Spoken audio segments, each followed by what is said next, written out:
Tim dokter Rumah Sakit Polri Kramat Jati mendatangi kediaman Sultan Al-Fatih di perumahan Bintaro, Ciputat, Tangerang Selatan, Banten. Kunjungan ini sebagai respon atas surat Sultan ke Presiden Joko Widodo. Sultan dijadwalkan menjalani pemeriksaan saluran pernafasan serta saluran makan dan minum. Tim dokter juga memeriksa gizi untuk mengembalikan berat badan Sultan yang menurun drastis. Sultan juga akan ditempatkan di ruangan khusus agar bisa dipantau dokter secara intens.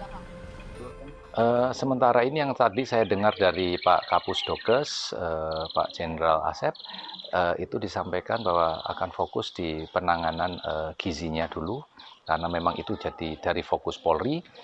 Sementara untuk pengobatan di bagian tenggorokannya pastinya akan koordinasi dengan Dr. Ezi yang dari RSCM.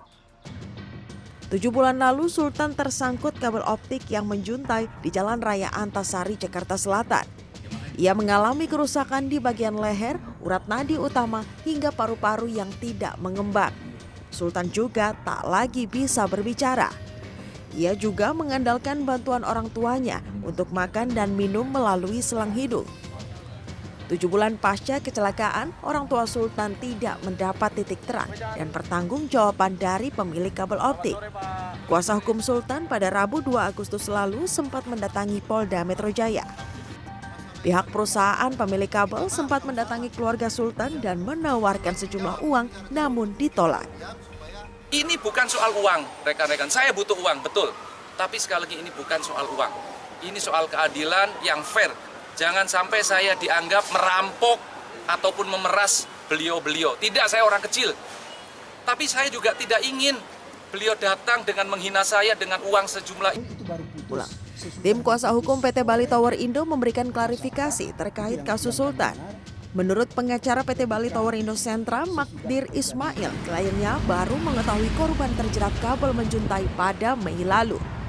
Magdir menambahkan dari hasil penelusuran tim internal perusahaan, kejadian yang menimpa Sultan pada awal Januari 2023 merupakan kecelakaan murni.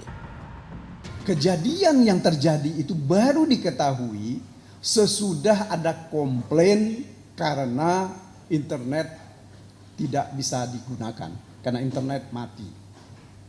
Nah, itu salah satu di antara yang memang terjadi. Kalau internet mati kan cukup banyak komplain kepada operator. Nah, begitu terjadi seperti itu, langsung pihak operator mengecek kejadiannya di mana dan apa yang terjadi. Selain itu, kalau perlu perbaikan, pada waktu itu juga dilakukan perbaikan. Ya, jadi kalau mau, boleh saya katakan, sama sekali tidak ada bentuk kelalaian yang dilakukan oleh pihak Bali Tower terhadap keadaan pada tanggal 5 Januari 2023 itu. Versi Bali Tower Indo, ada kendaraan besar dengan ketinggian 5,5 meter yang melintas di lokasi sehingga membuat tiang melengkung serta kabel menjuntai. Tim Liputan CNN Indonesia.